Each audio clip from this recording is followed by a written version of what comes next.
Hello and welcome to the Armin Show podcast, Science, People, Creativity, Learning More. We're on episode 416, author of a new book, Learning to Imagine.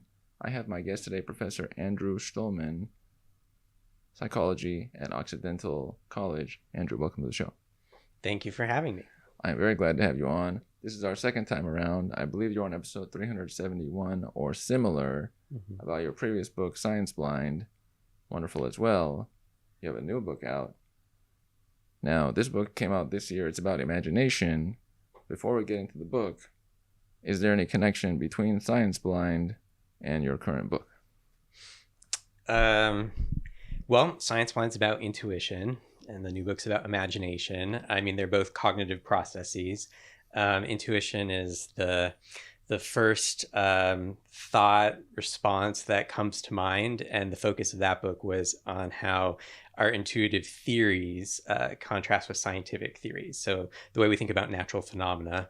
And imagination is about conceiving of novel possibilities, hypothetical events that you haven't actually experienced or know about. The thesis of the book is that imagination is strongly constrained by knowledge. So knowledge, I guess, plays a very central role because knowledge generates intuitions, and it's also constraining the possibilities that you can conceive of. This is true. If someone wants to have an expanded imagination, do they acquire a wealth of knowledge beforehand? Is that a requirement? Yes. That's what the whole book is about. There's this myth out there that children are more imaginative than adults. Because they're just born more imaginative, as if it's this limited resource that we come equipped with, and then as we age we lose it, similar to like how you might lose your vision, your eyesight. It becomes worse with time, your hearing becomes worse with time, but all empirical studies of imagination suggest that it is fueled by knowledge, and children have much less knowledge than adults, obviously. And so if you want to be more imaginative, you shouldn't try to put yourself in the mindset of a child. That's sort of the popular advice, right? Forget what you know because your knowledge is constraining your thinking, and do various routines that might make you seem more childlike or whatever it might be. But no, it's just acquiring more knowledge. The more knowledge you have, the more possibilities you can conceive of, because imagination typically works by extending just beyond what we know to be true. And so if your knowledge base is here, your imagination is just on the perimeter. But if your knowledge base is like this, there's a much wider range of possibilities you can conceive of. We usually think of children having this great imagination. Why do adults not look like they have that? Have they given up on that combining of ideas and reaching out for concepts? Why is it backwards as far as the stereotype? Yeah, I think there's a whole bunch of factors going on. I mean, one is that we intuitively connect imagination with fantasy, and most adults don't immerse themselves in fantasy. I mean, we read books and watch movies, but we don't create fantasy. And we seem to see children creating fantasy in their pretend play and so forth, although there's reason to be skeptical that even children are absorbed in fantasy. But another reason I think we associate imagination with children is we're always surprised and delighted when they create something de novo, like just from scratch. It seems to be from the top of from their own reasoning, cognition. But the products that children create are pretty poor by the standards of like all human ingenuity, right? Like children are not cultural innovators. But we get excited when they do innovate. So, their drawings, their Lego creations, their clay sculptures, whatever it is, they're signs of an active imagination. There's no doubt children are born with an imagination, but it's not signs of an extraordinary imagination. To get to the point of having an extraordinary imagination, it has to be enriched. You have to have the tools that knowledge provides to generally move a field in a new direction. And when you do that, when you become so immersed that you have the expertise to actually move some field, area study, practice, whatever it is, in a new direction, we no longer think of it as imagination. We just think of it as like part of your trade, part of your skill. it's odd that we don't think of experts as being particularly imaginative. We see them as like having a narrow focus buried into their line of work. But what they are doing is extending the boundaries of what what they conceive of and what other people conceive of in ways that children could never do. It's part of it because when the average person looks at children and they imagine something, they think, oh, this is interesting because it's something that they can capture in their mind. Oh, okay, they figured out that, but it's below their level of understanding, so they can look at it as imagination versus the popular conception of someone who is very intelligent. That's hard to look at as imagination because it's not underneath your viewpoint. Like, it's almost cute when a child does it because you can tell, like, oh, you put those two together. I once did that when I was 6. So you see that as imagination. But the really advanced imagination is not seen that clearly because that person didn't even do it as an adult, for example, comparatively. Yeah, definitely. There is just there's like a cute factor that our culture glorifies children in certain ways. I mean, not always, but there's this sense of, you know, children being pure and innocent that I don't think historically the culture has always had that view, but it's something that's maybe emerged during the Victorian times and it's stuck around, and imagination gets tied to it. And children have amazing abilities to learn and reason. I mean, there's a reason why humans dominate the earth, because we were born with the higher order capabilities that other animals don't have. And those emerge in childhood, oftentimes with not a lot of instruction. So there are reasons to celebrate the cognitive powers of children.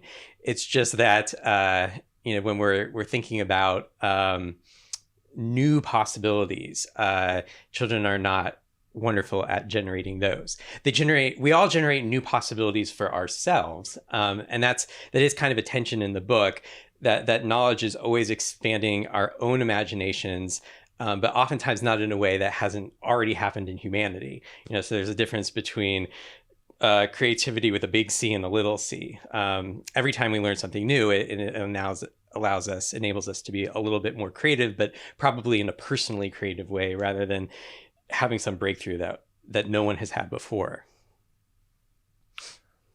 What is it that would limit someone's imagination the most? Are there any qualities they would have, life factors that stress limit imagination? What can limit someone's ability to imagine? Mm-hmm. So part of it is knowledge. Just the more you know, the farther your imagination can roam. The other part of it is being reflective. You know, taking like a meta stance and recognizing that you are trying to generate new possibilities, try out new ideas. You know, sit in hypotheticals for a while rather than, you know, actuals.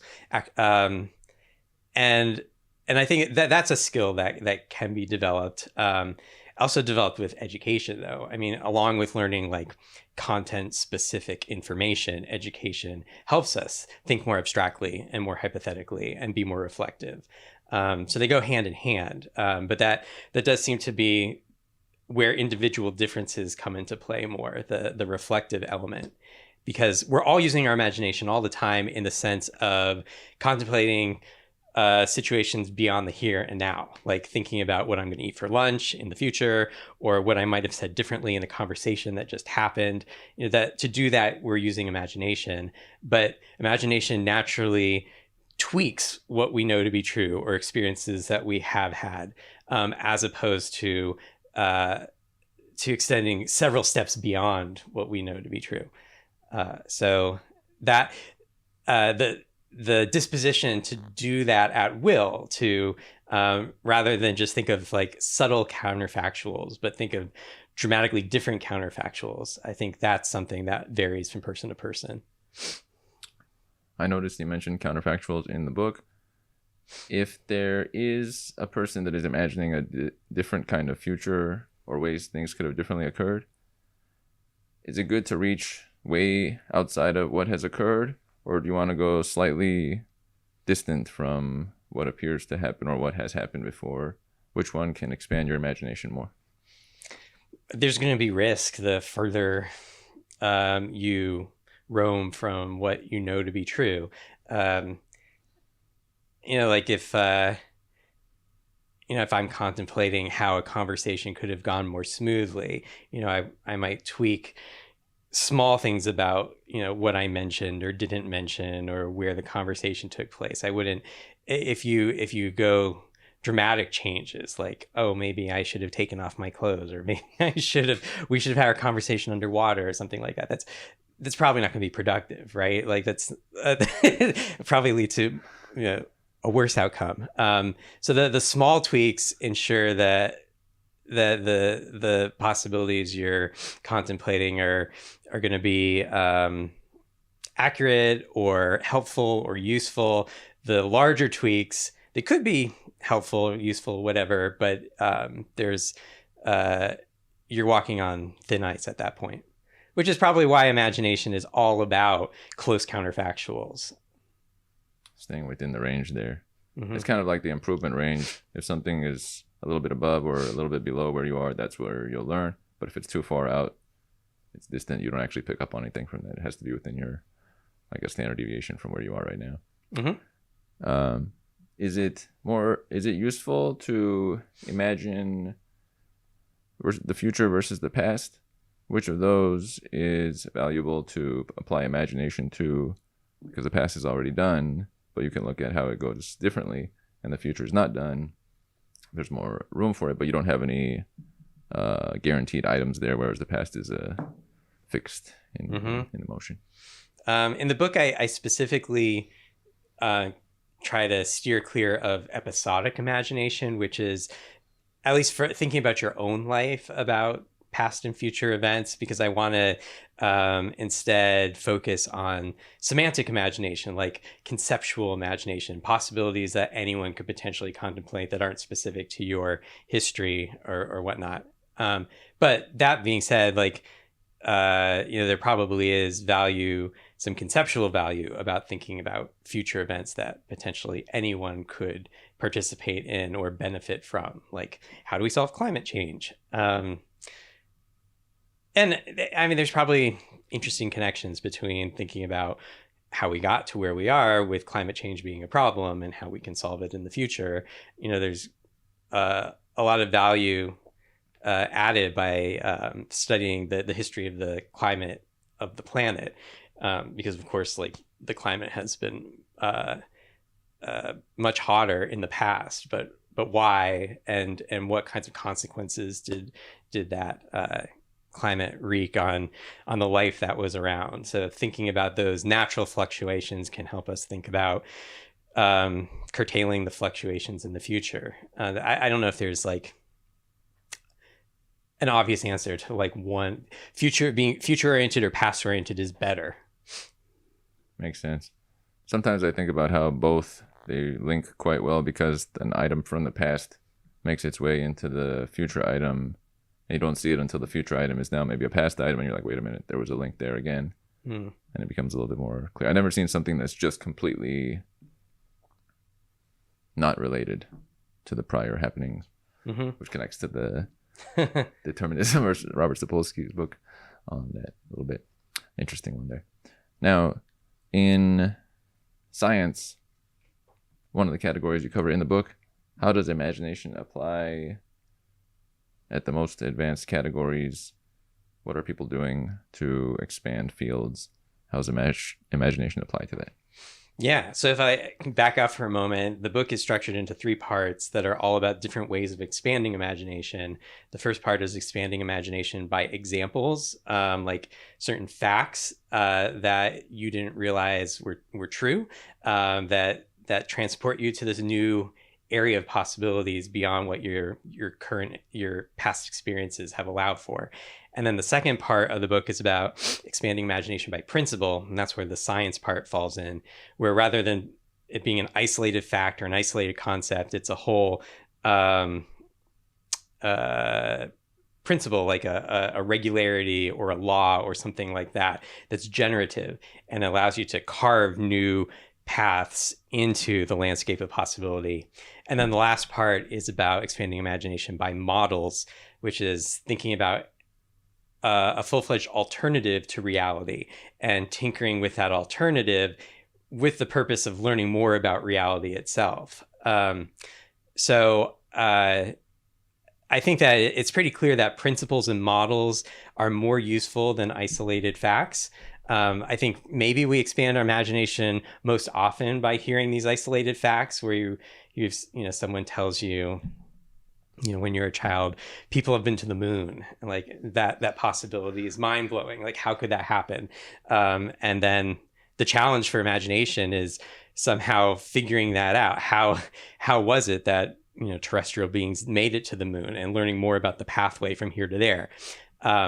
But then when you get a new principle, then it just opens up whole new spaces of possibility. Like if like learning economics and learning that the pricing of products is not arbitrary, it's all based on the principles of supply and demand.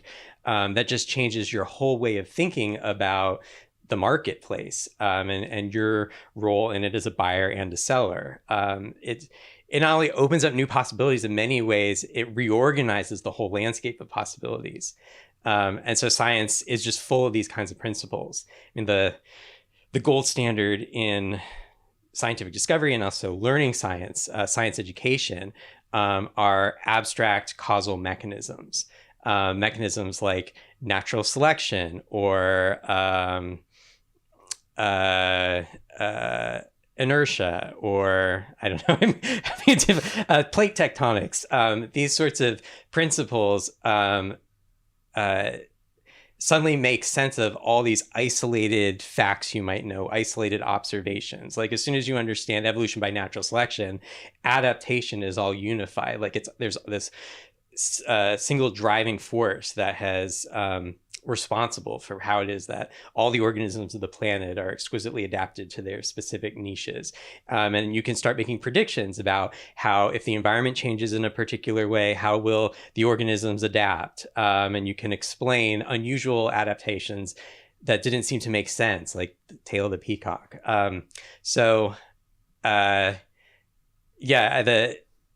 Science is an area where we have possibly a lot of imagination expanding knowledge that we can learn from the people before us, from the culturally transmitted scientific principles from generation to generation. And I think science education, math education,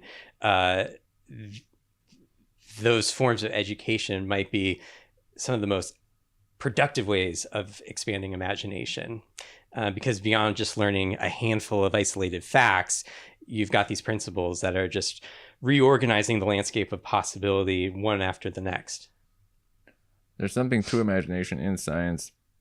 I recently heard that for physics, imagination, you're filling in the gaps of what already is, whereas with engineering, when you imagine ways to resolve something, you're bringing a new solution for a way to do things. Physics was already there, or it's already been there while we're here, but engineering is like expansion on that.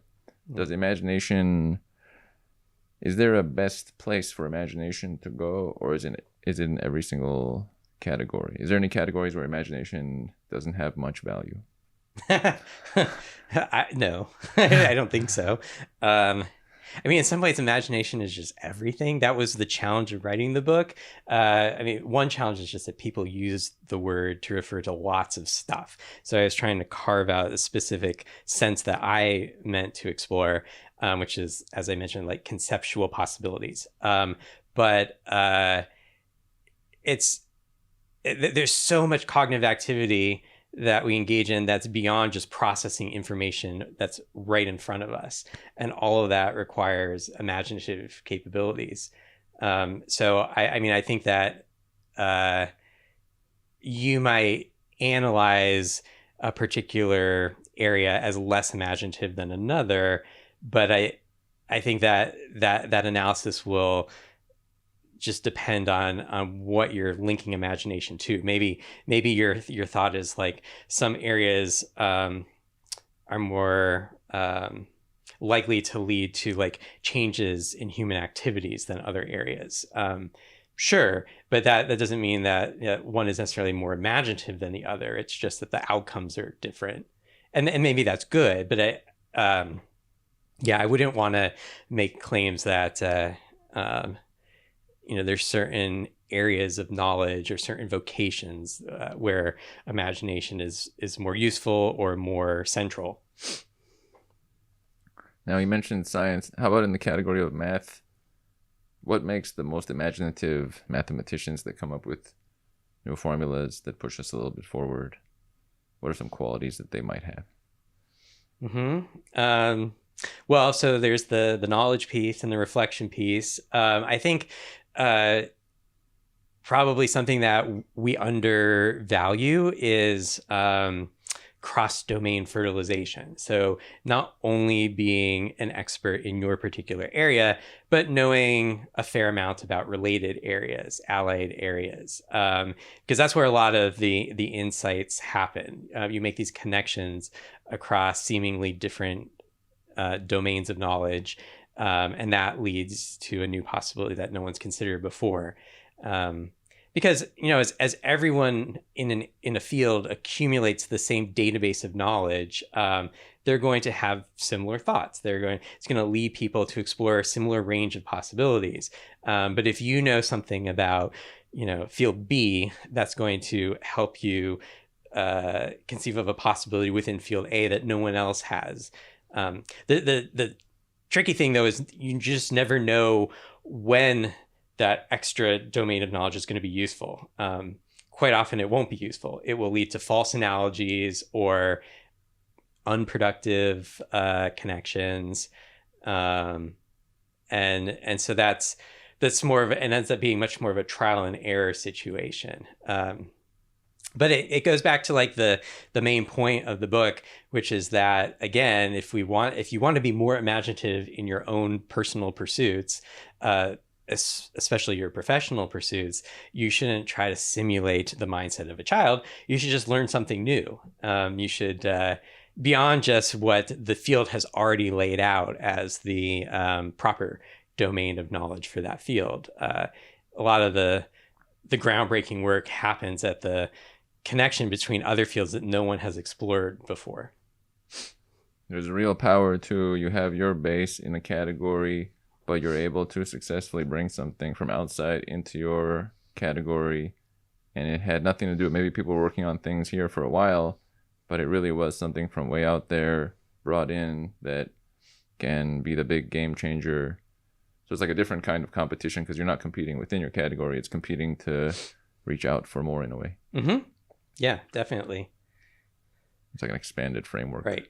And people who've made important breakthroughs, when they've kept journals about what they're doing, they often explicitly reflect on the process of analogy, that they are exploring analogies across domains. And analogies come in lots of different flavors. It doesn't mean like, if you're a mathematician working on set theory, knowing a lot about ice cream is probably not going to be helpful, but knowing a lot about some other area of math that something within geometry that people don't think is related, those are probably the more productive analogies. But who knows? Like analogies can spark ideas all over the place, lots of different connections. It's exploring them. So it's knowing enough about your domain of expertise, knowing enough about some other domain, and also being the kind of person who is interested in thinking about connections and fleshing them out and working with them. So it's going back both to the knowledge side and the reflection side. If something's more distant from your category, there's more of a risk to it, there's more of a reach. So then for those, you want to be more careful and go towards things that really speak to you clearly, because the risk is way more substantial than if it's somewhat connected and you can bring it into what you're doing. Mm-hmm. Yeah. I mean, there's a lot of risk, and it goes back to something you brought up earlier, like what constraints could either help or hinder a person in their attempts to be more imaginative.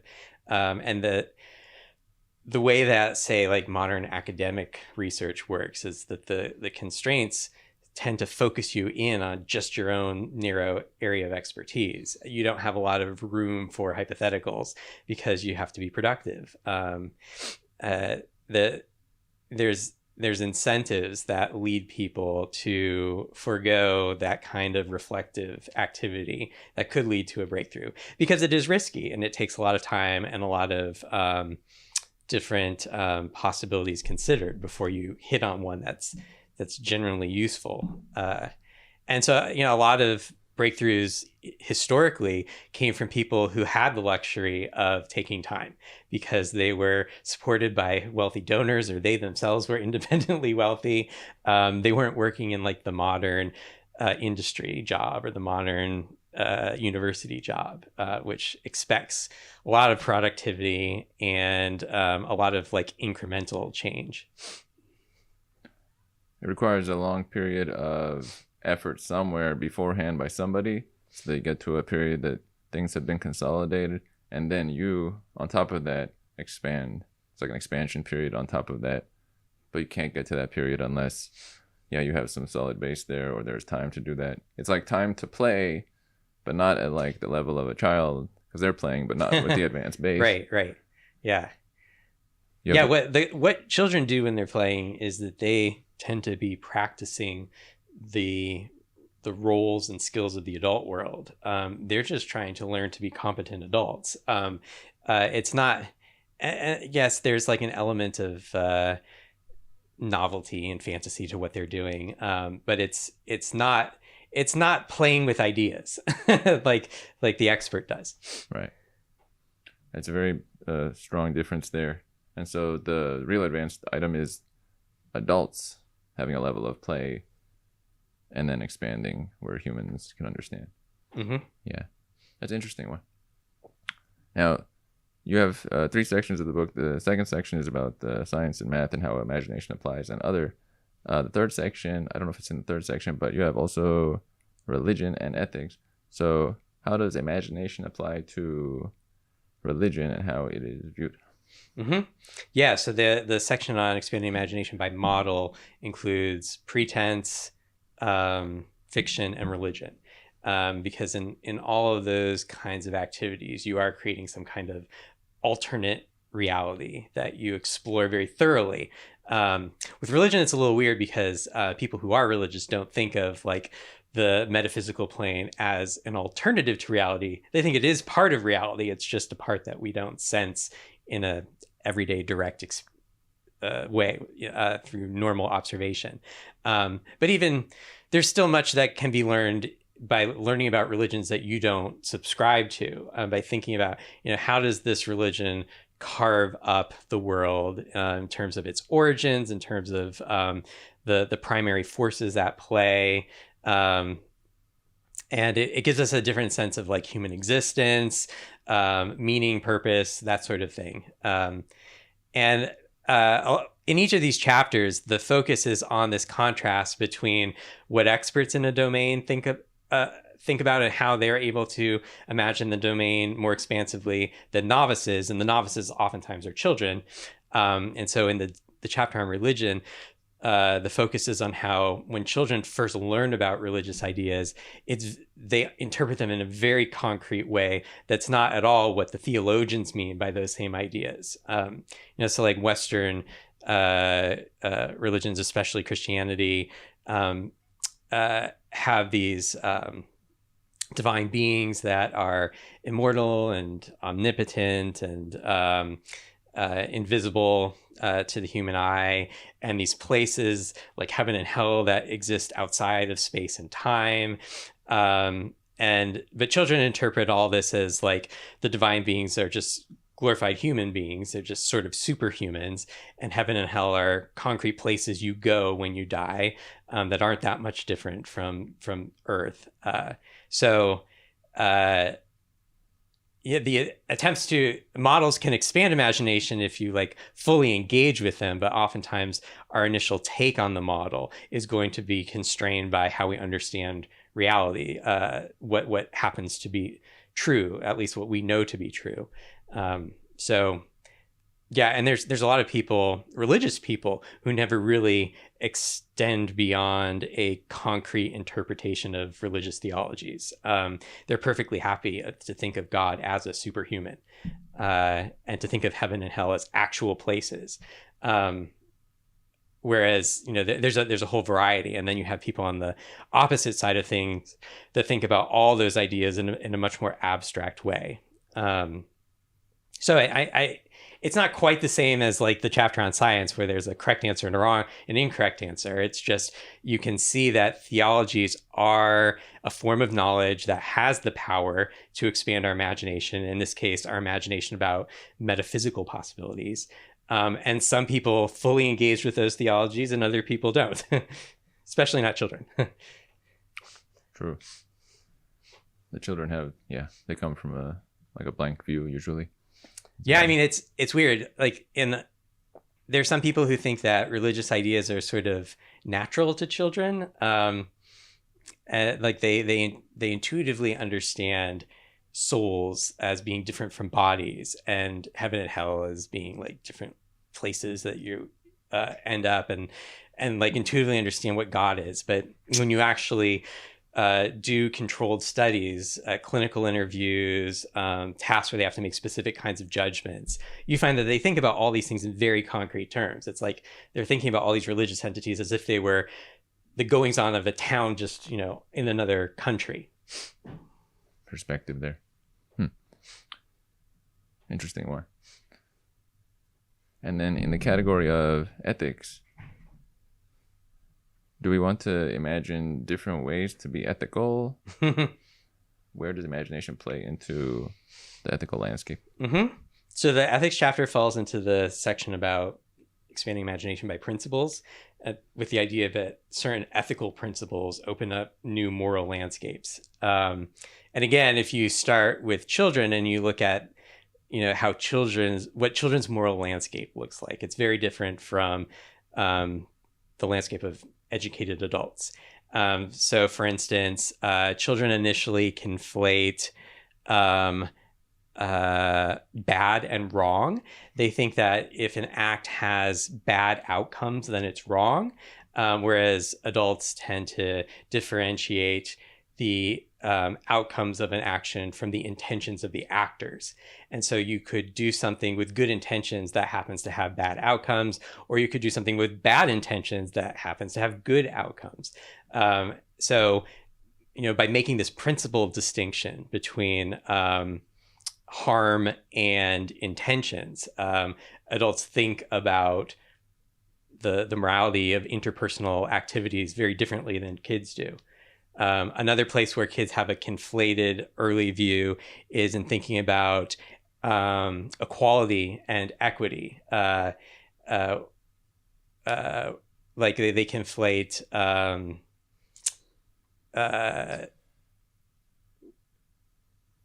so they think that the children's initial idea is that the way to distribute resources morally is just that everyone should get the same amount, equal divisions among all those who have some stake in the resources. Whereas adults start taking other factors into consideration, like how much do individuals need the resources? How much have individuals worked towards generating those resources? Historical situations, future contingencies. So adults' resource distributions end up oftentimes not being an equal allotment of the pie. And for kids, they actually think that's wrong. There's one of my favorite studies in that chapter was about a Robin Hood scenario where there's a character who comes in and he steals from the rich and he gives to the poor, and then another character who steals from the poor and gives to the rich. There's a variety of characters doing different things, and children were asked to judge whether their actions are good or bad.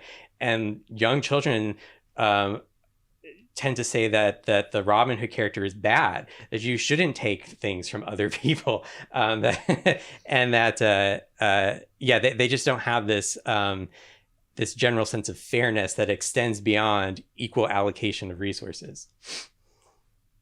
It's not the same the way they process things. Some things are much more concrete or direct than the way adults process them, and it comes out with like a limited construct of what the way is. Mm-hmm. And that's part of what we try to bring to them so they can figure things out in time. It's always good to compare Is that the only two when we think about like groupings of the way we are as people? There's children and adults. Is there any like variation between adults, like young adults and older adults, where there's a big difference in how they process the world, or not too much that we think of? Yeah, I think that for a lot of the case studies that I go over about differences between children and adults, they've typically been studied in the psychological literature under the rubric of something much more specific to that task or area of reasoning. It hasn't been thought of as imagination broadly construed. So one of the projects here was try to bring together a lot of findings to point out that there's imaginative activities going on, and children's ability to conceive of relevant possibilities is limited compared to adults because children don't have the knowledge base that allows them to consider the possibilities that are weighing on adults' decisions. But yeah, like in the chapter on ethics, I would say like rarely do any of the authors who've contributed to the studies I review think about it as moral imagination. They just think about it as moral reasoning or moral judgment, right? But moral judgment has to involve imagination because we're constantly making judgments and decisions that extend beyond doing something immediately in the present with the people in front of you. A lot of morals is thinking about other ways things could have gone and which one would be better or worse as a person. How does someone figure out their morals from imagining the possibilities and going with the feeling of what is good to them, or from comparing to what other people are showcasing? Seeing examples of other people's behavior is definitely an input into not just the moral imagination, but all forms of imagination. That's another big theme of the book, is that the most productive source of information and expanding imagination is other people. Yes, you can go about experiencing the world in a variety of ways and engage in a variety of tasks, but there's only so much information that you personally can collect. And humanity has collected so much information. Why not benefit from the information that other people have collected through their experiences? And sometimes that gets distilled to us in like specific principles, like evolution by natural selection. Other times it's distilled to us in like a historical fact. People have been on the moon. Other times it's distilled to us in the form of stories. So the whole chapter on fiction is about, fictional models where people accept that these characters don't exist and these situations don't exist, but we can still learn a lot about the social world by considering these non-existent characters and how they react to each other and how their behavior has consequences that extend beyond themselves and that sort of thing. Again, I think that's not a way we typically think of imagination. We typically locate it in the heads of individuals. We isolate it.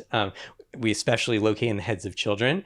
But so much of imagination is a collective activity that we're constantly thinking of possibilities that we didn't experience. But the reason we're thinking of them is because other people have experienced them, or they've had experiences that like set us up to think about those possibilities.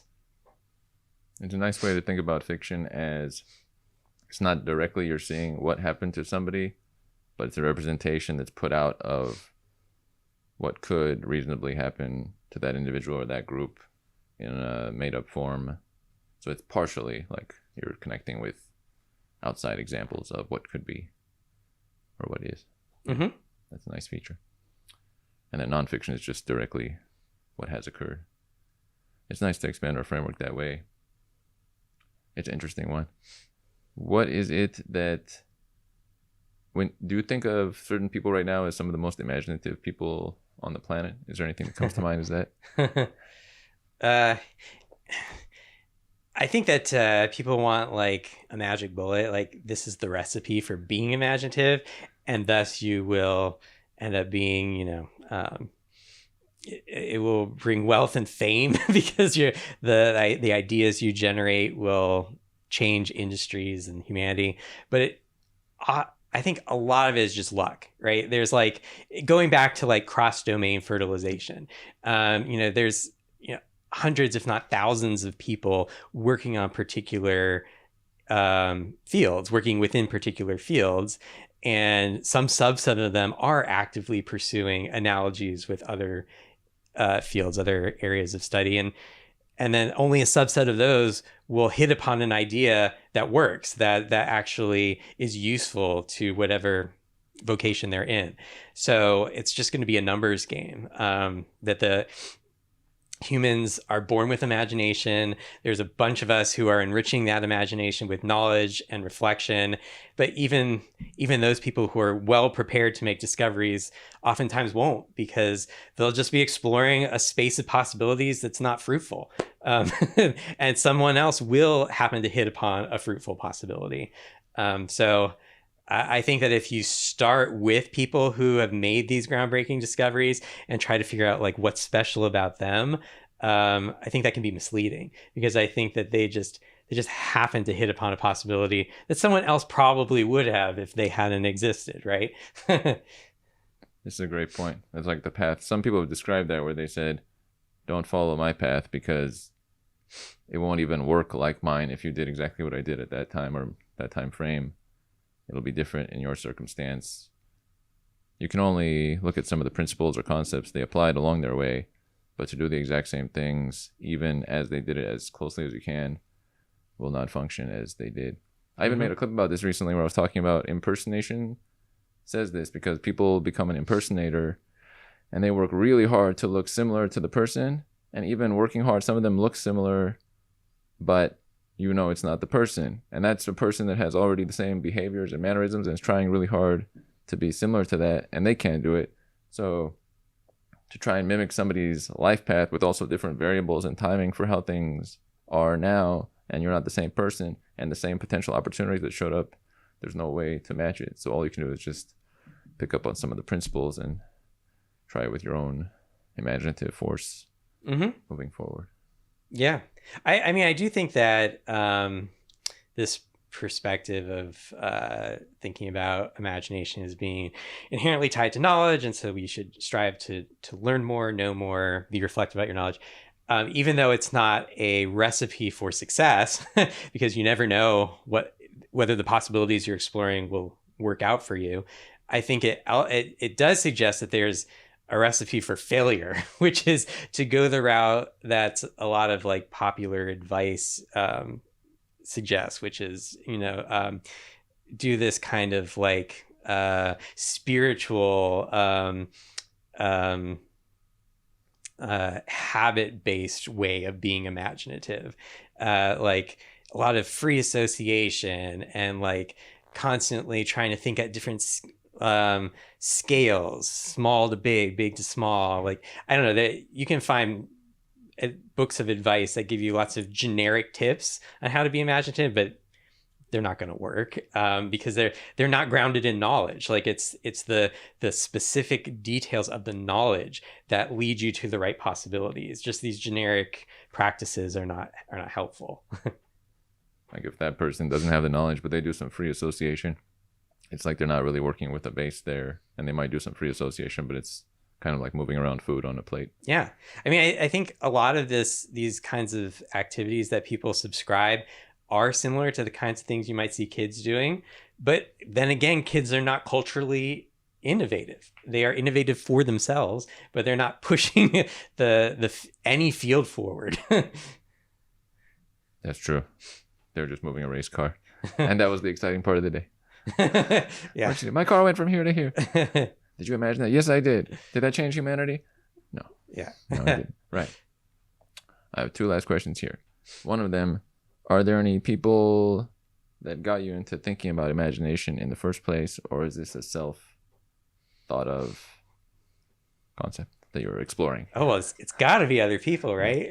To go along with the theme of the book. Right. So in graduate school, I studied how children think about extraordinary possibilities. because I was really my driving motivation for going to graduate school in the first place was just trying to figure out why smart people believe weird things. Like that's part of what inspired Science Blind. Like, why is it that people stick to intuitive theories of the world that are obviously wrong, even though we know they're wrong? And then also, why do people believe in crazy supernatural ideas or even religious ideas that just don't have any empirical grounding?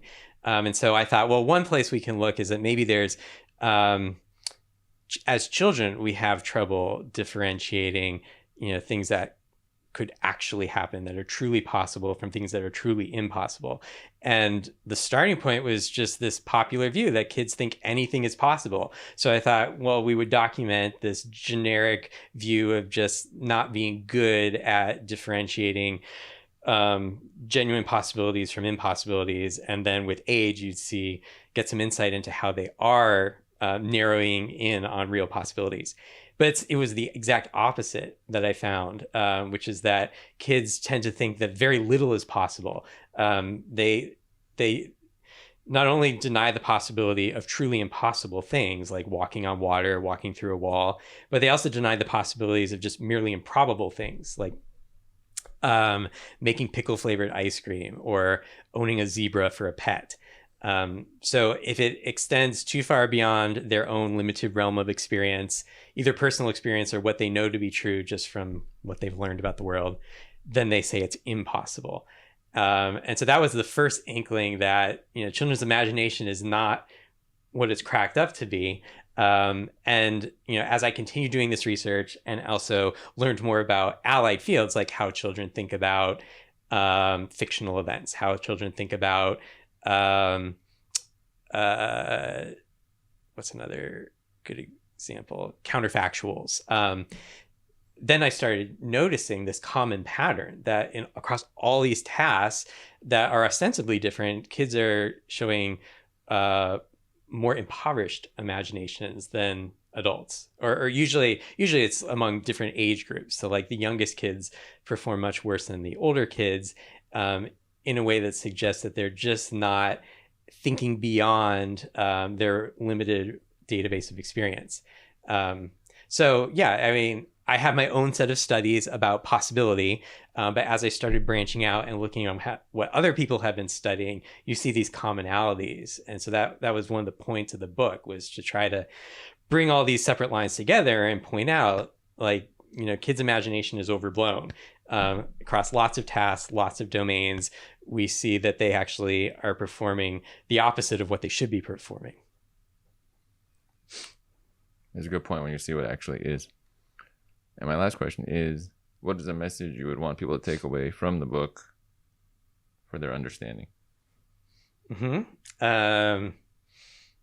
Well, I mean, there's sort of just the intellectual point of thinking about imagination as closely connected to knowledge, and so that we undersell our own imaginations, right? We're constantly doing things in our own line of work, or even just in our personal lives that are imaginative, but we don't think of them as such because we so closely connect imagination with fantasy and with childhood. So that's one point, is to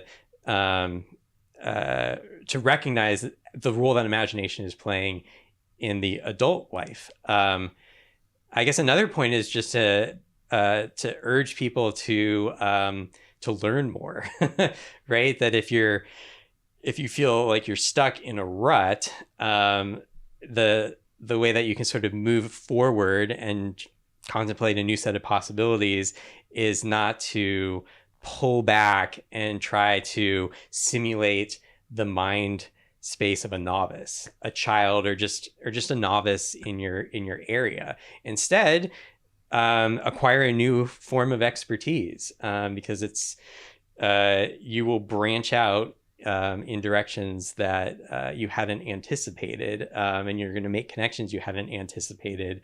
It's going to be way more productive than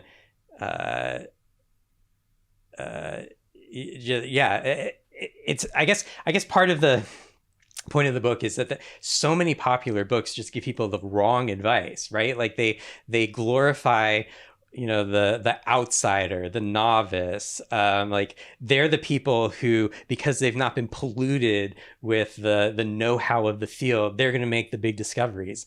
And like you can find a few of them, but they're very unusual. They're very rare. All the big discoveries happen by people who are true experts. And we need to think about imagination and creativity as allied with expertise, not allied with ignorance. It's a great point. It has to connect back to that knowledge base of sorts. Mm-hmm. Professor Andrew Shtulman, I would like to thank you for having joined on this episode and describing a bit from your book, Learning to Imagine, for all of the guests. Thank you. Glad to. And we are out.